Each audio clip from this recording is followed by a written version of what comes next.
నమస్తే, welcome to help line. ఈ రోజు మనం మాట్లాడుకోబోయే అంశం మ్యూచువల్ కన్సెంట్ డివోర్సెస్లో 6 నెలల గడువు గురించి. అయితే వివాహ బంధంలో కొనసాగలేము, ఇంకా మా వల్ల కాదు అనుకునే వాళ్ళు డివోర్స్ తీసుకోవచ్చు. చట్టంలో ఆ వెసులుబాటు ఉంది. అయితే ఇప్పటి వరకు కూడా 6 నెలలు నిరీక్షణ కాలం ఉండేది. అయితే ఈ మధ్య కాలంలో మనం చూసుకుంటే గనక కొన్ని కేసెస్లో అంటే వాళ్ళు కొంతకాలం అంటే దంపతులు వాళ్ళకి వాళ్ళు ఇంకా మేము కొనసాగలేము అని అనుకున్నప్పుడు ఈ 6 నెలలు కూడా వాళ్ళకి ఒక మనోవేదన అయిపోతుంది. కోర్టుల చుట్టూ తిరగడం అనేది కోర్టు వ్యాఖ్యానిస్తూనే కొన్ని కేసెస్లో కూడా ఈ మినహాయింపు, ఈ వెసులుబాటు కల్పించింది. కూలింగ్ ఆఫ్ పీరియడ్ అంటూ ఉంటారు. మరి ఈ నేపథ్యంలో అసలు దీని వెనక అసలు కారణం ఏంటి? ప్రతికూల ప్రభావాలు ఉంటాయా? ఎటువంటి ప్రయోజనాలు ఉంటాయి? వీటన్నిటి గురించి ఈనాటి కార్యక్రమంలో మాట్లాడుకుందాం. మరి వీటన్నిటి గురించి మాట్లాడడానికి మనతో పాటు ఉన్నారు సీనియర్ అడ్వకేట్ విజేత గారు. వారితో మాట్లాడదాం. నమస్కారం విజేత గారు. మ్యామ్, అసలు ఈ ఏ కేసెస్లో సుప్రీంకోర్టు ఈ తీర్పునిచ్చింది ఏంటి అసలు? ఇది 2026లో సుప్రీంకోర్టు ఏం చెప్పిందంటే, ఇప్పుడు పరస్పర అంగీకారంతో విడిపోవటం అనేది ఉంది మనకి. అంటే 13B కింద, మన హిందూ మ్యారేజ్ యాక్ట్ కింద. అయితే ఇప్పుడు ఎవరైతే ఆ కేసు ఒప్పుకుంటారో వాళ్ళ ఒకళ్ళ మీద చేసుకునే ఆరోపణలు ఈ కేసులో ఉండవు. ఓకే, మేము కొన్ని కారణాల వల్ల కలిసి ఉండలేము కాబట్టి మేము విడిపోతున్నాం అని మాత్రమే అందులో ఉంటుంది. అందుకని నా భర్త ఇలా హింస పెట్టాడు, నా భార్య ఇలా మంచిది కాదు, ఇలాంటివి ఏవి అందులో ఉండవు. మేము కొన్ని పలానా రోజున మా మ్యారేజ్ జరిగింది, మేము కొన్ని కారణాల వల్ల కలిసి ఉండలేము, మేము విడిపోతున్నాం అని మాత్రమే, వెరీ సింపుల్ రీజన్స్తో ఉంటుంది అది. సో అలాంటి దాంట్లో వేసినప్పుడు ఏంటంటే, దాంట్లో ప్రతిసారి కోర్టుకి అటెండ్ అవ్వక్కర్లా. ఆ కేసు ఎప్పుడైతే వేస్తారో అప్పుడు అటెండ్ అవుతారు. అయిన తర్వాత వాళ్ళు ఏదైతే చెప్తారో కేసు ప్రజెంట్ చేస్తున్నప్పుడు, మేము కొన్ని కారణాల వల్ల కలిసి ఉండలేము, మేము పరస్పర అంగీకారానికి వచ్చి మేము విడిపోతున్నాం అని చెప్తారు. చెప్పిన తర్వాత 6 months టైం అనేది కోర్టు ఇస్తుంది ఇప్పటి వరకు. అయితే ఇప్పుడు దీనికి సంబంధించి ఏంటంటే 2026లోనే సుప్రీంకోర్టు మొదటగా ఒక జడ్జిమెంట్ ఇవ్వటం జరిగింది. ఎందుకంటే వీళ్ళకి మధ్యన అటువైపు పెద్దవాళ్ళు కానీ ఇటువైపు పెద్దవాళ్ళు కానీ మధ్యవర్తిత్వం చేసే వాళ్ళు ఎవరైతే ఉన్నారో వాళ్ళ చేసే అన్ని ప్రయత్నాలు విఫలం అవ్వటం వల్లే వాడు విడిపోవాలనే ఆలోచనకు వచ్చారు. కాబట్టి మళ్ళీ మనం 6 months పీరియడ్ ఎందుకు ఇవ్వాలని చెప్పి అందులో దాన్ని కూలింగ్ పీరియడ్ అంటారు. అంటే వాళ్ళిద్దరి మధ్య కోపతాపాలు ఉండొచ్చు, క్షణిక వేసాలు ఉండొచ్చు. అలాంటప్పుడు తీసుకునే నిర్ణయం మళ్ళీ 6 నెలల తర్వాత ఏమన్నా మారుతుందేమో అన్న ఆలోచనతో ఇప్పటి వరకు 6 నెలల టైం అనేది ఇచ్చేవారు. 6 months కనుక ఏమైనా మనసు మారుతుందేమో అనే ఉద్దేశంతో ఇవ్వటం జరిగేది ఈ కేసులో కూడా. అది ఇప్పుడు ఏమన్నారంటే, అన్ని ప్రయత్నాలు విఫలం అయిన తర్వాతే మ్యూచువల్ కన్సెంట్ అంటే పరస్పర అంగీకారంతో ఇద్దరు ఒకే పిటిషన్ మీద సంతకం పెట్టి కోర్టులో వేశారు. కాబట్టి ఇప్పుడు 6 నెలల సమయం ఇప్పుడు అవసరం లేదని చెప్పి సుప్రీంకోర్టు మొదటగా చెప్పింది 2026లో ఇచ్చిన జడ్జిమెంట్ని. ఏపీ హైకోర్టు మన జూన్లో ఒక కేసులో అదే జడ్జిమెంట్ని ప్రస్తావిస్తూ ఈ కేసులో కూడా 6 నెలల సమయాన్ని ఇవ్వటం అనేది సబబు కాదు, ఆ కూలింగ్ పీరియడ్ వీళ్ళకి అవసరం లేదు, వాళ్ళు ఎన్నో అన్నీ దాటుకుని వచ్చారు, కాంప్రమైజ్ టాక్స్ అన్నీ జరుగుంటాయి, మీడియేషన్ అయ్యి ఉంటుంది, ఇవన్నీ అయిపోయిన తర్వాతే వేశారు. కాబట్టి మళ్ళీ మనం 6 months పీరియడ్ కంపల్సరీ ఇవ్వాలి అనేది అవసరం లేదని చెప్పి ఆ పీరియడ్ ఎగ్జామ్ చేసేసి ఆ 6 months పీరియడ్ అవసరం లేకుండానే డివోర్స్ గ్రాంట్ చేయడం జరిగింది. సో ఇలా ఏంటంటే ఇప్పుడు ఉన్న పరిస్థితి మనం చూస్తున్నాం కదా, మనుషుల్లో అసహనం పెరిగిపోతుంది, దేనికి వేచి ఉండలేని తనం ఒకటైతే ఉంది. అంటే ఒకళ్ళనొకళ్ళు చంపేసుకుంటున్నారేమని భయపడుతున్నాం మేము. సో ఎవరి బ్రతుకు వాళ్ళు ప్రశాంతంగా బతకాలి అంటే కోర్టు నుంచి విడాకులు అనేది అవసరం. అంటే ఒకళ్ళ మీద ఒకళ్ళు ఎలాంటి హక్కులు ఉండవు ఒకసారి విడాకులు ఇచ్చిన తర్వాత. అలా ఉన్నప్పుడు ఏంటంటే కోర్టుకు వచ్చి రావటం, కోర్టులో ఫైల్ చేసుకోవటం, మళ్ళీ కోర్టు చుట్టూ ఒక 4-5 సార్లు తిరగటం అనేది లేదు. ఇప్పుడు ఇద్దరు కనుక ఒకటే పిటిషన్ మీద సంతకం పెడితే దాన్ని మ్యూచువల్ కన్సెంట్ అంటారు. దాంట్లో ఇంకా 6 months పీరియడ్ అనేది అవసరం లేదు ఇప్పుడు చెప్పింది. కాబట్టి ఇప్పుడు చాలా ఈజీ కోర్టులో విడాకులు తీసుకోవటం. అలాగే మనకి తెలుసు చాలా కేసెస్లో ఇప్పటికే సుప్రీంకోర్టు ఏం చెప్పింది, మెయింటెనెన్స్ అనేది ఎంతైతే అడుగుతారో అంత ఇవ్వాల్సిన అవసరం లేదు. అది సహేతుకమైన కారణాలు, వాళ్ళకున్న అవసరాలు అలాగే హస్బెండ్కి ఉండే కొన్ని బాధ్యతలు, ఇవన్నీ దృష్టిలో పెట్టుకుని మాత్రమే మెయింటెనెన్స్ ఇవ్వటం అనేది జరిగిందని మనం చాలా కేసెస్లో చూసాం. కాబట్టి ఇప్పుడు ఏంటంటే ఎవరైనా సరే ఇప్పుడు ఏమనిపిస్తుంది అంటే నాకు ఈ విషయం మన అవేర్నెస్ క్రియేట్ చేయాలనిపిస్తుంది. ఎందుకంటే చాలా కేసెస్లో హస్బెండ్ని భార్య చంపటం, భార్యని భర్త చంపటం, ఇలా మనం చాలా కేసెస్ చూస్తున్నాం. ఏంటంటే దీని వెనకాల కారణం ఈమె కోర్టుకు వెళ్ళి ఎక్కువ మెయింటెనెన్స్ నా మీద అడుగుతుందేమో, ఈ గోలంతా నాకెందుకు, దానికంటే చంపేస్తా పోలా అని చెప్పి చంపేసే కేసులు ఈరోజు ఎక్కువ అవుతున్నాయి. అలాగే వైఫ్ కూడా, ఆమె కూడా ఏం చేస్తుంది, ఆమెకున్న రకరకాల కారణాలు, రిలేషన్స్ కావచ్చు, ఇంకేదైనా కారణం కావచ్చు, ఇవన్నీ నేను భరించడం కంటే నా భర్తని హస్బెండ్ని చంపేస్తే సగం గోలు వదిలిపోద్ది కదా అని చంపేయటాలు చూస్తున్నాం మనం. ఇలాంటి పరిస్థితుల్లో ఈరోజు ఇలా కూలింగ్ పీరియడ్ 6 months డ్యూరేషన్ అనేది తీసేయటం ఒక రకంగా చూస్తే మంచిదే. మరొక రకంగా చూస్తే అంత మంచిది కాదు అనిపిస్తుంది. ఎలాంటి పరిస్థితుల్లో అంటే ఫర్ ఎగ్జాంపుల్ క్షణికావేశాల్లో నిర్ణయాలు తీసుకుంటారు. వాళ్ళకి జీవితం మీద ఒక అవగాహన ఉండదు, కలిసి ఉంటామా లేదా అన్న దాని మీద కూడా ఒక క్లారిటీ ఉండదు. అప్పటికి ఏదైతే క్షణికావేశం వాళ్ళకు ఉంటుందో ఆ నిర్ణయంలో వాళ్ళు డెసిషన్ తీసుకోవటం, ఈ మ్యూచువల్ కన్సెంట్ సైన్ చేయటం అయిపోతుంది. ఆ తర్వాత విడాకులు అయిపోయిన తర్వాత రిపెంట్ అయినా కూడా ప్రయోజనం ఉంటుంది. మళ్ళీ వాళ్ళు తిరిగి పెళ్లి చేసుకోవాలి, మళ్ళీ కలిసి ఉండాలి అంటే. అట్లాంటి ఇన్సిడెంట్స్ కూడా మేము చాలా చూడటం జరిగింది. ముఖ్యంగా లీగల్ ఎయిడ్ సెంటర్లో కౌన్సిలింగ్ చేస్తున్నప్పుడు కూడా అసలు చాలా డెస్పరేట్గా ఉంటారు ఆ కపుల్. 80% మేము కలిసి ఉన్నామని చెప్పుకునే వాళ్ళు కూడా డివోర్స్ అయిపోయిన తర్వాత మళ్ళీ ఆ కోపాలు అవన్నీ పోయిన తర్వాత మళ్ళీ కలిసి మళ్ళీ పెళ్లి చేసుకోవడం చూసాం మేము.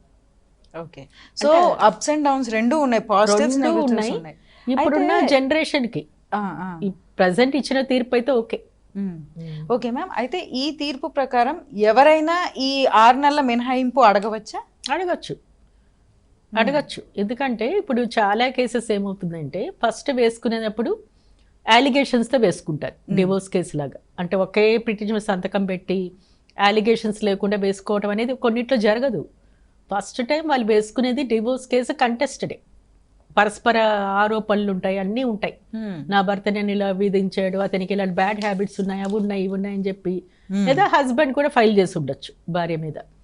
అలా ఉన్నప్పుడు అలాంటి కేసెస్లో మధ్యలో ఇద్దరు ఒక అమెండ్మెంట్ పిటిషన్ వేసుకుని మేము దీన్ని మ్యూచువల్ కన్సర్న్ కింద మేము కన్వర్ట్ చేయాలని మేము ఇష్టపడుతున్నాం, మేము ఇద్దరం ఒకే అంగీకారానికి వచ్చాం, ఇంకా మేము ఎలాంటి అలిగేషన్స్ వేరే వాళ్ళ మీద పెట్టాం, అభియోగాలు ఏమో ఉండవు మా మధ్య, మేము పీస్ఫుల్గా విడిపోతాం అని ఒక అమెండ్మెంట్ పిటిషన్ కనుక ఈ కంటెస్టెడ్ కేసెస్లో వేసుకున్నప్పుడు అప్పుడు కూడా ఈ 6 months పీరియడ్ ఎగ్జామ్ చేయటం అనేది ఉంది. ఇదివరకు వేసిన కేసెస్లో అప్పుడు కూడా డిస్పెన్స్ విత్ 6 months పీరియడ్ అని చెప్పి ఒక పిటిషన్ వేసి అది జడ్జి గారు యాక్సెప్ట్ చేస్తే ఆ 6 months పీరియడ్ తీసేసి డివోర్స్ ఇచ్చిన కేసెస్ ఉన్నాయి, మ్యూచువల్ కన్సర్న్ కింద కన్వర్ట్ చేసి. అయితే ఇప్పుడు డైరెక్ట్గా మ్యూచువల్ కన్సెంట్ డైరెక్ట్గా ఎవరైతే వేస్తారో వాళ్ళకి ఖచ్చితంగా 6 months పీరియడ్ అనేది ఉండేది. ఇప్పుడే తీసేశారు కాబట్టి ఇంకా ఫాస్ట్గా అయిపోతుంది. ఫర్ ఎగ్జాంపుల్ ఇద్దరికి రకరకాల అలిగేషన్స్ ఉంటాయి, ఎంప్లాయ్మెంట్ ఆపర్చునిటీస్ ఉంటాయి. ఈ విడాకులు అయిపోతే ఇద్దరు చెరో ప్లేస్కి వెళ్ళిపోయి వాళ్ళ లైఫ్ వాళ్ళు లీడ్ చేయాలని ఉంటుంది. అలాంటప్పుడు ఈ 6 months పీరియడ్ తీసేయటం ఓకే ఇప్పుడున్న పరిస్థితికి. ఓకే, అయితే 6 months అనేది ఇది తీసేయాలి అంటే క్రిమినల్ కేసెస్ ఉంటూ ఉంటాయి, ఒకళ్ళ మీద ఒకళ్ళు క్రిమినల్ కేసెస్ పెట్టుకుంటూ ఉంటారు, అవి కూడా తొలగించుకోవాలా, అవి కూడా ఉపసంహరించుకుంటేనే ఈ 6 months అనేది మినహాయిస్తారా మేడం? అంటే ఇప్పుడు కొన్ని కేసెస్లో ఈ మ్యూచువల్ కన్సెంట్కి వచ్చారు అంటే మీనింగ్ ఏంటి, ఇద్దరు ఒకళ్ళ మీద ఒకళ్ళు ఎలాంటి కేసులు మేము ఇంకా పెట్టుకోము, మాకు మీకు సంబంధం లేదని చెప్పడమే కదా. ఆ క్రిమినల్ కేసులు ఏమన్నా వేసుంటే అవి కూడా క్లోజ్ చేసుకోవాలి. ఇప్పుడు క్రిమినల్ కోర్ట్స్లో కూడా లోక్ అదాలత్ ఉంటుంది. అంటే అక్కడ లోక్ అదాలత్లో ఒక్కసారి అవార్డ్ పాస్ అయింది అనుకోండి, యాక్చువల్గా 498 ఇలాంటి కేసెస్లో ఒక్కసారి కనుక కేసు పెట్టాక వెనక్కి తీసుకోవద్దనే ఉంది. కానీ కొన్ని కారణాల వల్ల మేము అసలు ఒకళ్ళ మహాలు ఒకళ్ళు మాకు చూసుకోవడమే ఇష్టం లేదు, మేము శాశ్వతంగా విడిపోదలుచుకున్నాం అని వాళ్ళు కనుక ఒక నిర్ణయం తీసుకుంటే అప్పుడు క్రిమినల్ కోర్ట్స్లో కూడా ఆ కేసెస్ అవార్డ్ పాస్ చేసి క్లోజ్ చేయడం జరుగుతుంది. లేదా విత్డ్రా చేసుకోవాల్సి వస్తుంది. వైఫ్ విత్డ్రా చేసుకోవాలి.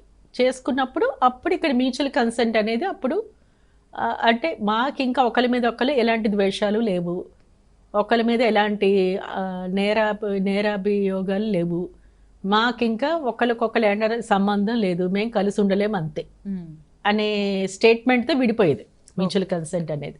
సో ఖచ్చితంగా ఇందులో మీరు అన్నట్టు క్రిమినల్ కేసెస్ ఏమన్నా వేసుంటే అవి కూడా విత్డ్రా చేసుకోవటము, లోక్ అదాలత్లో ఫలానా కేసులో మేము మ్యూచువల్ కన్సెంట్ వేసుకున్నాం కాబట్టి ఈ కేసులన్నీ కూడా మేము క్లోజ్ చేసుకుంటున్నాం అని ఒక అబార్ట్ పాస్ చేయించుకొని అది క్లోజ్ చేయడం అనేది జరుగుతుంది. అది జరిగిన తర్వాత మాత్రమే ఈ మ్యూచువల్ కన్సెంట్ జడ్జిమెంట్ ఇవ్వటం జరుగుతుంది. అది వేసుకోవటం కానీ కోర్టు కన్సిడర్ చేయటం కానీ అప్పుడే జరుగుతుంది. అవి పెండింగ్ ఉండగా మ్యూచువల్ కన్సెంట్ అనేది జరగదు కదా. ఇప్పుడు ఇద్దరు ఒక అంగీకారానికి రావాలి అంటే ఒకరి మీద ఒకరు ఎలాంటి కేసెస్ ఉండకూడదు కదా. సో మీ క్వశ్చన్లోనే ఆన్సర్ ఉంది. సో అన్నీ సెటిల్ చేసుకున్న తర్వాత మాత్రమే మ్యూచువల్ కన్సెంట్కి వస్తారు. కాబట్టి ఇప్పుడు మ్యూచువల్ కన్సెంట్కి సంబంధించి అటు సుప్రీంకోర్టు ఇచ్చిన జడ్జిమెంట్ ఏదైతే ఉందో దాన్ని ఈ ఏపీ హైకోర్టు ఫాలో అయింది. అలాగే వేరే హైకోర్ట్స్ కూడా ఫాలో అవుతాయి ఫ్యూచర్లో. ఒక ల్యాండ్ మార్క్ జడ్జిమెంట్ అది రుచిత కేసులో. అసలు జనరల్గా ఏంటంటే ఫ్యామిలీ కోర్టు కేసు సంబంధించి వాళ్ళ పేర్లు అనేవి ఎప్పుడు కూడా డిస్క్లోజ్ చేయబడం. మనమే మీరు ఎప్పుడైనా కూడా ఏదైనా కేసు గురించి సెర్చ్ చేశారు, అక్కడ వైఫ్ అండ్ హస్బెండ్ పేర్స్ మీకు ఎలా కనిపిస్తాయి అంటే XY అనో లేదా బ్లాంక్ పెట్టో జస్ట్ మీకు అక్కడ అడ్వకేట్స్ పేర్లే కనిపిస్తాయి, పార్టీస్ పేర్లు కనిపించవు. ఈ సుప్రీంకోర్టులో పేర్లు కనిపించాయి కానీ జనరల్గా ఫ్యామిలీ కోర్ట్ కేసెస్ ఏవైనా సరే ఎవరైతే కేసులు వేసుకున్నారో వాళ్ళ పేర్లు కనిపించే విధంగా వాళ్ళు దాన్ని అప్లోడ్ చేయరు. ఆ పేర్లు బ్లాంక్ పెట్టే మీరు ఆ కేసులు చదవటం అనేది జరుగుతుంది. ఓకే మ్యామ్, ఇప్పటికే విడిగా ఉంటున్న ఎంతోమంది జంటలకు ఇది ఏ విధంగా ప్రయోజనం అవుతుంది? ఇప్పటికే విడిగా ఉంటున్నారంటే ఫర్ ఎగ్జాంపుల్ వాళ్ళకి మళ్ళీ పెళ్లి చేసుకునే ఉద్దేశం లేదు, చట్ట ప్రకారం వాళ్ళు వైఫ్ అండ్ హస్బెండ్గానే కంటిన్యూ అవ్వాలని కోరుకుంటున్నారు. చట్ట ప్రకారం ఒకరినొకరు చూసుకోవటం కానీ మాట్లాడుకోవటం కానీ కొన్ని జంటలు చేయట్లే, మీరు అన్నట్లు దూరంగా ఉంటున్నారు. విడాకులు తీసుకుందామనే ఆలోచన కూడా వాళ్ళకి లేదు. అటు వైఫ్ దారి వైఫ్కి ఉంటుంది, హస్బెండ్ దారి హస్బెండ్ ఉంటారు. అలాంటి కేసెస్ ఉన్నాయి. కానీ వాళ్ళు మ్యూచువల్ కన్సెంట్ తీసుకుంటారా తీసుకోరా అన్నది వాళ్ళ ఇష్టం. మాకు చట్ట ప్రకారం సంఘంలో వాళ్ళకున్న బంధువులు కానివ్వండి, స్నేహితులు కానివ్వండి, వాళ్ళందరి దృష్టిలో మేము వైఫ్ అండ్ హస్బెండ్గానే ఉంటాం అనే వాళ్ళు ఉన్నారు ఇప్పుడు కదా. దాన్ని ఏమంటున్నారు ఇప్పుడు గ్రే డైవోర్స్ అని అంటారు దాన్ని. అంటే కలిసి ఉండరు కానీ చట్ట ప్రకారం ఎవరికైనా ఫంక్షన్స్ కానీ ఏదైనా గెట్ టుగెదర్లు అయినప్పుడు ఇద్దరు కలిసి కనిపిస్తారు. అలాంటి వాళ్ళు ఈరోజు మనం చూస్తున్నాం, చాలా మందిని చూస్తున్నాము. అదే వాళ్ళకి ఇష్టమైంది, వాళ్ళకి ఇష్టమైతే కోర్టుకి ఏంటంటే వాళ్ళు ఎవరైతే కోర్టుకు వస్తారో ఆ కేసుకు సంబంధించి మాత్రమే ఈరోజు జ్యుడిషియరీ పరిధిలోకి వస్తాయి. అట్లా కోర్టు పరిధిలో రాకుండా ఒక కాంప్రమైజ్ మైండ్ సెట్తో ఎవరి లైఫ్లు వాళ్ళు లీడ్ చేసుకుంటూ కొత్త స్నేహాలు వెనకాల పడుతూ ఆ కొత్త స్నేహాలు ఎంజాయ్ చేస్తూ అలా వైఫ్ అండ్ హస్బెండ్ అనే టై కూడా మ్యారిటల్ టైం కూడా మెయింటైన్ చేస్తూ సంఘంలో గడిపే వాళ్ళు ఉన్నారు. సో అవి కూడా ఉన్నాయి. కానీ ఒక్కటండి, ఏవి చూసుకున్నా ఒకరినొకరు చంపుకోకుండా వాళ్ళ లైఫ్ని వాళ్ళు ప్రశాంతంగా, అంటే సంఘం దృష్టిలో వీళ్ళు ప్రశాంతంగా ఉన్నారు అనే భ్రమ కల్పించే జంటలు కూడా ఎక్కువే ఉన్నాయి. సో మేము కూడా ఏమనుకుంటామంటే చాలా కేసెస్లో ఎప్పుడైతే మ్యూచువల్ కన్సెంట్కి వస్తారో వాళ్ళ వెనకాల ఉన్న ఉద్దేశం ఏంటంటే తిరిగి పెళ్లి చేసుకుందామని, లేదా వీళ్ళ నుంచి దూరంగా ఫర్ ఎగ్జాంపుల్ వాళ్ళకి వీసా కావాలి, ఒక ఫారిన్ కంట్రీకి వెళ్ళాలి. వెళ్ళినప్పుడు మ్యారిటల్ స్టేటస్ అనేది ఉంటుంది. అక్కడ హస్బెండ్ కన్సెంట్ ఉందా, వైఫ్ కన్సెంట్ ఉందా, ఇవన్నీ క్వశ్చన్స్ ఉంటాయి. అలాంటివి కావాల్సి వచ్చినప్పుడు వాళ్ళు ఖచ్చితంగా వాళ్ళకి డైవోర్స్ డిగ్రీ కావాలి. అలాగే పిల్లలు ఉంటారు, పిల్లల కస్టడీ ఇవన్నీ అడుగుతారు. స్కూల్ రికార్డ్స్లో కూడా ఫాదర్ సిగ్నేచరు, మదర్ సిగ్నేచరు చాలామంది అడగట్లేదు, చాలా స్కూల్స్ ఫాదర్ సిగ్నేచర్ అడుగుతున్నారు. అలాంటప్పుడు కూడా డివోర్స్ కావాలని కోరుతారు. అంటే మాకు ఇంకా వీళ్ళ గొడవ మాకొద్దు, మా లైఫ్లో వీళ్ళ అంటే చాలా కేసెస్లో ఎందుకు అడుగుతున్నారంటే స్కూల్ రికార్డ్స్లో ఏదైనా ఒక అప్లికేషన్ పెట్టినప్పుడు ఫాదర్గా సిగ్నేచర్ చేయకుండా ఏడిపించే హస్బెండ్స్ ఉన్నారు వైఫ్ని. అట్లా ఏడిపించే హస్బెండ్ నుంచి తప్పించుకోవాలంటే డివోర్స్ డిగ్రీ కావాలి. ఆమె కానీ ఆమె పిల్లలు కానీ ప్రశాంతంగా బతకాలి. వాళ్ళ స్టడీస్ ఆన్ టైంలో, అప్లికేషన్స్ ఏవైతే పెడుతున్నారో అవి ఆన్ టైంలో పెట్టాలి అంటే మటుకు వాళ్ళకి డివోర్స్ డిగ్రీ అనేది అవసరం. అలాగే పిల్లల కస్టడీకి సంబంధించి ఒకప్పుడు డివోర్స్ డిగ్రీలోనే మెన్షన్ చేసేవారు, విడాకులు డిగ్రీతో పాటుగా పిల్లల కస్టడీ కూడా ఇచ్చేవారు.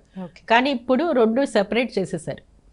సో విడాకులకి విడిగా అడగాలి, విడాకులకు అడుగుతున్నప్పుడే వాళ్ళకి సంబంధించి పర్మనెంట్ యాలిమనీ కానివ్వండి, లేదా ప్రాపర్టీలో షేర్ ఇస్తారా, ఆమెకు ఒక బాగా అనేది పర్మనెంట్ యాలిమనీలో క్యాష్ రూపంగా కాకుండా ఆస్తి రూపంలో ఇస్తారా అనేది డివోర్స్ కేసులో డిసైడ్ అయిపోతుంది.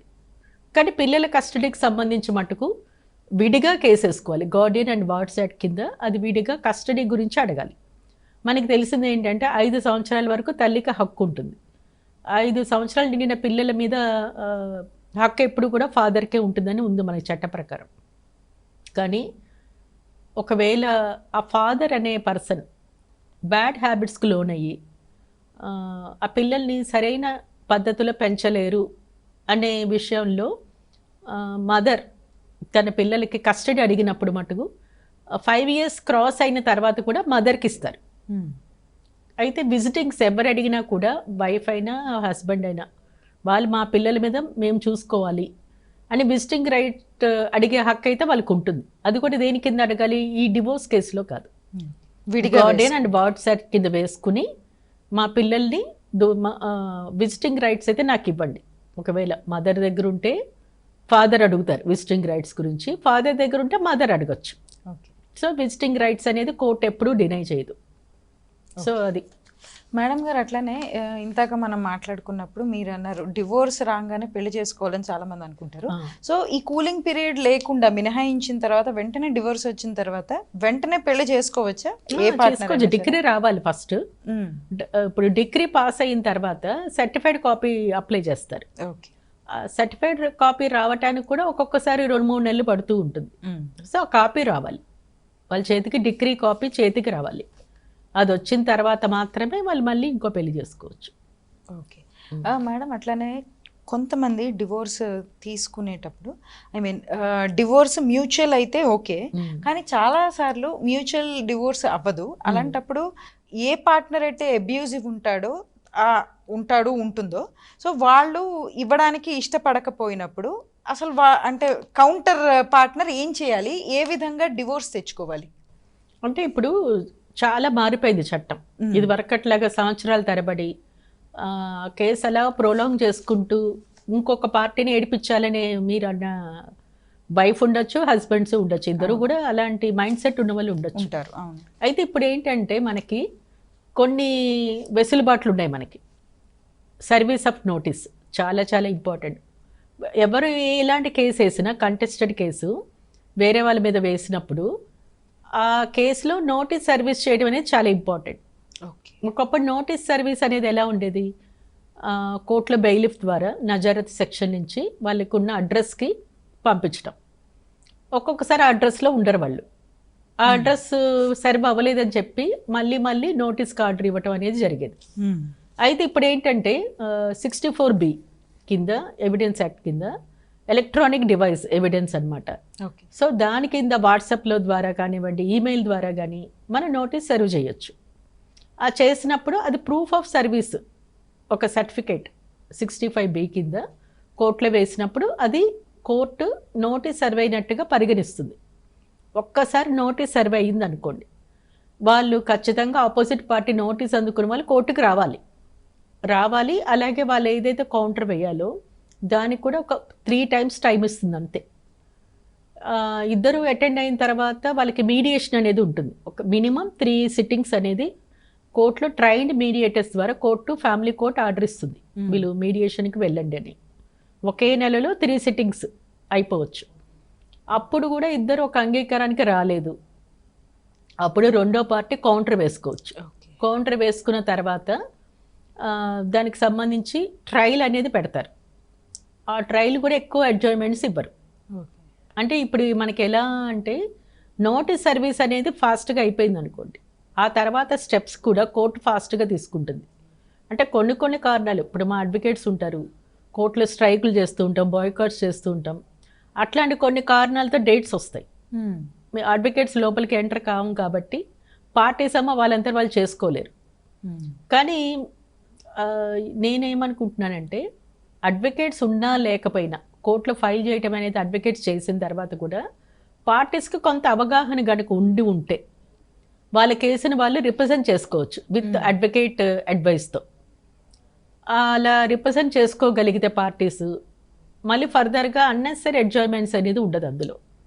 సో అలా గనక ఉంటే మాత్రం కేసు ఏదైనా సరే, కంటెస్టెడ్ కేసు అయినా సరే ఫాస్ట్గా డిస్పోజ్ అయిపోయే ఛాన్సెస్ ఉంటాయి. ఓకే. సో అలా కావాలి అంటే వాళ్ళకి అవగాహన అనేది కల్పించడం అవసరం. మేము మా లీగల్ సర్వీసెస్ అథారిటీ ద్వారా కానివ్వండి, ఫ్యామిలీ కౌన్సిలింగ్ సెంటర్స్ ద్వారా కానివ్వండి, ఈ అవగాహనకు సంబంధించి మేము క్రియేట్ చేయడం జరుగుతుంది. ఓకే. సో ఇలాంటివి ఇంకొంచెం ఈ అవగాహన అనేది ఉంటే మటుకు ఈ పార్టీస్ మధ్య అపోహలు ఉండవు. ఈ కోర్టుకు వెళ్ళటం వల్ల నన్ను ఈమె నా హస్బెండ్ వైఫ్ నన్ను సాధించేస్తుంది, ఎక్కువ మెయింటెనెన్స్ మా నుంచి అడుగుతారు కాబట్టి వీళ్ళని చంపేయాలనే ఆలోచన వాళ్ళలో ఉండదు. సో అవగాహన అనేది ఉండాలి చట్టం పట్ల. ఏదైనా సరే కోర్టు సహేతుకమైన రీజన్స్తో మాత్రమే వింటుంది. అంతేగాని వాళ్ళే చెప్పారు కదా అని చెప్పి వాళ్ళ అత్యాశని కోర్టు గౌరవించదు అనే విషయం కనుక వాళ్ళకి తెలిసిందనుకోండి, చట్ట ప్రకారమే వాళ్ళు విడిపోవటం అనేది, ఎవరు బతుకు వాళ్ళు బతకడం అనేది జరుగుతుంది. ఇలా చంపేసుకోవటాలు ఉండవేమో అని నా ఉద్దేశం. సో దానికోసం అవగాహన అనేది మనకు అవసరం. సో అసలు ఈ మ్యూచువల్ డివోర్స్ విషయాల్లో మ్యూచువల్ డివోర్స్ అడిగినప్పుడు కౌన్సిలింగ్ చేస్తారా? మళ్ళీ ఏమన్నా దీనిలో కౌన్సిలింగ్ ఉండదు. అదే ఇప్పుడు కూలింగ్ పీరియడ్, ఇప్పుడు యాక్చువల్గా మ్యూచువల్ కన్సెంట్లో no sittings. Okay. Mutual consent కింద ఒకసారి వేసామంటే వాళ్ళు మళ్ళీ 6 months తర్వాత రావాలి. వాళ్ళు ఏదైతే చెప్పారో అది 6 months తర్వాత అదే రిపీట్ చేయాలి. ఓకే. ఇప్పుడు ఏమైంది, ఆ 6 months పీరియడ్ అనేది తీసేశారంటే మనం వేసినప్పుడే అది కన్సిడర్ చేసేస్తారు, డివోర్స్ ఇచ్చేస్తారని కదా అర్థం. ఓకే. అంటే మిగతా డివోర్సెస్ లో కౌన్సిలింగ్ ఉంటుంది, మ్యూచువల్ డివోర్సెస్ లో ఉండదు, కౌన్సిలింగ్ ఉండదు.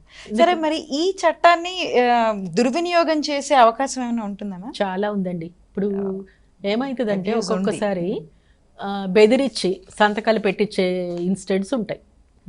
ఏదో ఒక రీజన్ బెదిరించి సంతకాలు పెట్టించవచ్చు కదా. అవును. అలాంటి ఇన్సిడెంట్స్ కూడా మనం చాలా చూసాం. ఎవరైతే బలహీనంగా ఉంటారో వాళ్ళ మీద బలమైన వాళ్ళు సాధిస్తారు, వాళ్ళు అనుకునేది సాధించుకుంటారు. బలవంతంగా సంతకం పెట్టించి కోర్టు ముందు వాళ్ళని హాజరుపరిచేలా చేసి ఒప్పించి జడ్జి గారి ముందు మేమిద్దరం అంగీకరించాము, పరస్పర అంగీకారంతో మేము విడిపోతున్నాం అని పిటిషన్ వేసుకుని విడిపోయవచ్చు వాళ్ళకున్న కొన్ని ప్రయోజనాల వల్ల. అలాంటప్పుడు ఆ తర్వాత మళ్ళీ కొన్ని కారణాలు ఇద్దరు రిలైజ్ అయ్యారనుకోండి, ఆ కారణాలు ఏంటో ఆ టైంకి మనకు తెలియదు. అలాంటప్పుడు మళ్ళీ వాళ్ళు తిరిగి కలవాలి అంటే అప్పుడు కష్టం అవుతుంది. ఈ డెసిషన్ అనేది కొంచెం అప్పుడు ఇబ్బందికరంగా ఉండొచ్చు. ఎందుకంటే 6 months పీరియడ్లో చాలా మారచ్చు కదా. అవును. ఆ ఇబ్బందికర పరిస్థితులు ఏమిటి, ఆ బెదిరించే వాళ్ళు ఎవరు, ఇవన్నీ ఆఫ్టర్ 6 months మేబీ పాసిఫై అవ్వచ్చు. అలాంటి ఛాన్సెస్ ఇప్పుడు కోర్టులో వేయంగానే 6 months కూలింగ్ పీరియడ్ లేకుండా ఈ మ్యూచువల్ కన్సెంట్ డిగ్రీ ఇమ్మీడియట్గా ఇవ్వటం కొన్ని కేసెస్లో రీజనబుల్గా అనిపించదు. అయితే ఇంకొక ప్రశ్న, ఈ కూలింగ్ పీరియడ్ అనేది మనం ఫ్యామిలీ కోర్ట్స్లోనే తెచ్చుకోవచ్చా, లేకపోతే హైకోర్టుకి సుప్రీంకోర్టుకి వెళ్ళాల్సిన అవసరం ఉంటుందా? అదే దీని మీద చాలా కేసెస్లో కోర్టు ఒక్కొక్కసారి కూలింగ్ పీరియడ్ యాక్సెప్ట్ చేయలేదు అనుకుందాం. ఓకే. ఫ్యామిలీ కోర్టులో అప్పుడు దాని మీద హైకోర్టు కూడా వినకపోతే సుప్రీంకోర్టుకి అలా వెళ్తారు. అవును. వాళ్ళ మాట వినే వరకు పై కోర్టును ఆశ్రయిస్తూ ఉంటారు కదా. అట్లా వెళ్ళిన కేసులు ఇవి. ఇప్పుడు కింద కోర్టులో ఏదైతే వినలేదో దాన్ని పై కోర్టులో విన్నవించుకుంటారు. అలాగే ఇది వరకు మనకి ఇంకోటి కూడా ఏంటంటే 1 year లోపు డివోర్స్ తీసుకోకూడదని ఉంది మనకు ఒక రూల్ ఉండేది. అవును అవును. సో అది Section 14 of family court act కింద. అయితే ఇప్పుడు 1 year పీరియడ్ కూడా కొన్ని కారణాల వల్ల ఎగ్జామ్ చేయటం అనేది జరుగుతుంది. ఆ పిటిషన్ వేసి జడ్జి గారి ముందు రీజన్స్ ఎక్స్ప్లెయిన్ చేసి 1 year లోపు మేము కోర్టులో కేసు వేసుకోవడానికి పర్మిషన్ ఇవ్వండి అని కోర్టు పర్మిషన్ ఇస్తే విత్ ఇన్ 1 yearలో వేసుకోవటం అనేది ఉంది మనకి. అట్లాగే ఇప్పుడు మ్యూచువల్ కన్సెంట్స్ ఈ 6 months పీరియడ్ కూడా తీసేశారు. కానీ ఏ కేసులు వెంటనే వేసుకోవచ్చు అంటే, ఓకే. పెళ్ళికి ముందు ఎవరైతే వాళ్ళకి నయం కాని రోగాలు ఉంటాయి కదా, అలాంటి విషయాలు రెండో వారికి చెప్పకుండా పెళ్లి చేసుకున్నప్పుడు, ఇప్పుడు ఎపిలెప్సీ మూర్ఛ రోగం ఉంటుంది, ఆ ఫిట్స్ లాగా, వాళ్ళకి ఏంటంటే పెళ్ళికి ముందు ఖచ్చితంగా చెప్పాలి. సెక్షన్ 12 కింద చెప్పలేదు పెళ్ళి అయిన తర్వాత తెలిసింది అనుకుందాం, అప్పుడు వెంటనే డైవర్స్కి అప్లై చేసుకోవచ్చు. కోర్టు కూడా డినై చేయదు, వెంటనే డైవర్స్ గ్రాంట్ చేస్తుంది. ఎందుకంటే హెల్త్ రీజన్స్, ఎపిలెప్సీ అనేది ముందు చెప్పాలి. చెప్తే మాత్రమే అది వ్యాలిడ్ మ్యారేజ్. అలా చెప్పకుండా మోసపూరితంగా పెళ్లి చేసుకుంటే అది వాయిడ్, అంటే చెల్లుబాటు కాని పెళ్ళి అనమాట. అలాంటి చెల్లుబాటు కాని పెళ్ళిళ్ళకి ఏంటంటే వెంటనే కోర్టులో వేసుకోవచ్చు, డివోర్స్ తీసుకోవచ్చు అని ఆల్రెడీ మనకి చట్టం ఉంది. అలాగే నయం కాని మెంటల్ డిసీజెస్ ఉంటాయి వాళ్ళకి, అంటే పారానాయిడ్స్, స్కిజోఫ్రెనిక్ పేషెంట్స్ ఉంటారు. వాళ్ళకి ఏంటంటే బ్రెయిన్లో కొన్ని లిక్విడ్స్ రిలీజ్ అయిన తర్వాత అది క్యూర్ అవ్వదు, కొన్ని మెడిసిన్స్ వాడినా కూడా వాళ్ళలో క్యూర్ ఉండదు. అలాంటివి కూడా ముందు డిస్క్లోజ్ చేయాలి, ఇది ఇతనుకున్న ప్రాబ్లం, అది ఒప్పుకుంటే మాత్రమే పెళ్ళి అనేది జరగాలి. అవి అలాంటివి ఏవి డిస్క్లోజ్ చేయకుండా పెళ్లి చేసినప్పుడు అది వెంటనే కోర్టులో వేసుకోవచ్చు, వెంటనే డిగ్రీ తీసుకోవచ్చు, డివోర్స్ డిగ్రీ. ఇలాంటి వాటికి ఆల్రెడీ చట్టం చెప్పింది. ఇప్పుడు ఇది కొత్తగా ఈ 2026లో వచ్చిన జడ్జిమెంట్ ఏంటంటే, ఇద్దరు కొన్ని మిస్అండర్స్టాండింగ్స్ కానివ్వండి, కలిసి జీవించలేని పరిస్థితులు వాళ్ళలో ఏమైనా ఏర్పడినప్పుడు ఈ 6 months పీరియడ్ అనే వెయిట్ పీరియడ్ అనేది ఉండదు, వేసిన వెంటనే డివోర్స్ అనేది ఇవ్వచ్చు అనేది ఈ 2026లో మనకు వచ్చిన కొత్త జడ్జిమెంట్. ఓకే.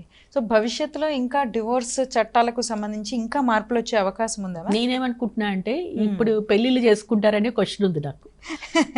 పెళ్ళిళ్ళు చేసుకుంటేనే కదా డివోర్స్ అనేది వస్తుంది.